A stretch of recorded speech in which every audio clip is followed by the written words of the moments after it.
पौराणिक ग्रंथों में अनेकों श्रापों का उल्लेख मिलता है और हर श्राप के पीछे एक अनोखी कहानी छिपी है। आज हम आपको ऐसे ही ज़ेफ़्टजीयर प्रसिद्ध श्रापों और उनके पीछे की रहस्यमयी कहानियां बताएंगे जिन्हें सुनकर आप हैरान रह जाएंगे। 1. युधिष्ठिर का स्त्री जाति को श्राप। महाभारत के शांति पर्व के अनुसार जब युद्ध समाप्त हुआ तो कुंती ने युधिष्ठिर को बताया, कर्ण तुम्हारा बड़ा भाई था। यह सुनकर पांडवों को गहरा आघात लगा। कर्ण की सच्चाई जानने के बाद युधिष्ठिर शोक में डूब गए और संपूर्ण स्त्री जाति को श्राप दिया, आज से कोई भी स्त्री गुप्त बात छिपाकर नहीं रख सकेगी। 2. यिशिकिंदम का राजा पांडु को श्राप। राजा पांडु एक दिन शिकार खेलने गए। उन्होंने देखा कि एक हिरण और हिरणी साथ थे और उन्होंने बाण चला दिया। लेकिन यह क्या? वे वास्तव में यिशिकिंदम और उनकी पत्नी थे। घायल होकर यिशिकिंदम ने क्रोधित होकर पांडु को श्राप दे दिया, जिस दिन तुम किसी स्त्री के साथ संबंध बनाओगे उसी क्षण तुम्हारी मृत्यु हो जाएगी। यही श्राप राजा पांडु के जीवन का सबसे बड़ा अभिशाप बन गया। मांडव ऋषि का यमराज को भयंकर श्राप। एक निर्दोष ऋषि को चोरी झूठे आरोप में सूली पर लटका दिया गया। राजा ने अपनी गलती मानी, परंतु ऋषि मांडव्य ने यमराज से पूछा, मुझे यह दंड क्यों मिला? यमराज बोले, जब तुम 12 वर्ष के थे तब तुमने एक नन्हे जीव को तंग किया था।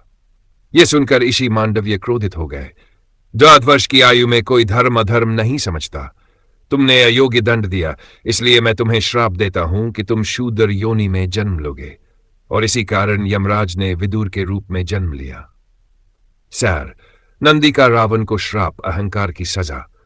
रावण एक बार कैलाश गया और वहां उसने नंदी को देखकर हंसी उड़ाई। अरे, यह तो बंदर के समान दिखता है। नंदी जी क्रोधित हुए और बोले, तेरा विनाश बंदरों के कारण ही होगा। और यही हुआ। राम के वानर सेना ने रावण का सर्वनाश कर दिया। कद्रु का अपने पुत्रों को भयंकर श्राप। कद्रु और विनता में शर्त लगी थी, क्या यह घोड़ा पूरी तरह सफेद है? कद्रु ने अपने सर्पपुत्रों से कहा, घोड़े की पूंछ से चिपक जाओ जिससे यह काली दिखे। लेकिन कुछ सर्पों ने इनकार कर दिया। यह देखकर कद्रु ने उन्हें श्राप दे दिया, तुम सभी जन्मेजय के सर्प यज्ञ में जलकर भस्म हो जाओगे। उर्वशी का अर्जुन को आश्चर्यजनक श्राप। जब अर्जुन स्वर्ग गए तो अप्सरा उर्वशी उन पर मोहित हो गई, लेकिन अर्जुन ने उसे माता समान बताया।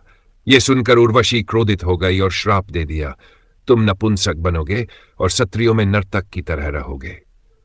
परंतु इंद्र ने समझाया, यह श्राप अज्ञातवास के दौरान तुम्हारी रक्षा करेगा। सैद, तुलसी का भगवान विष्णु को पत्थर बनने का श्राप। शंखचूड की पत्नी तुलसी पतिव्रता थी, जिसके कारण देवता उसे मार नहीं सकते थे। तब भगवान विष्णु ने शंखचूड का रूप धारण कर तुलसी का पतिव्रत भंग कर दिया। जब तुलसी को सच्चाई पता चली तो उन्होंने विष्णु को श्राप दिया, तुम पत्थर बन जाओ। और तभी से भगवान विष्णु की पूजा शालिग्राम शिला के रूप में होती है। 8.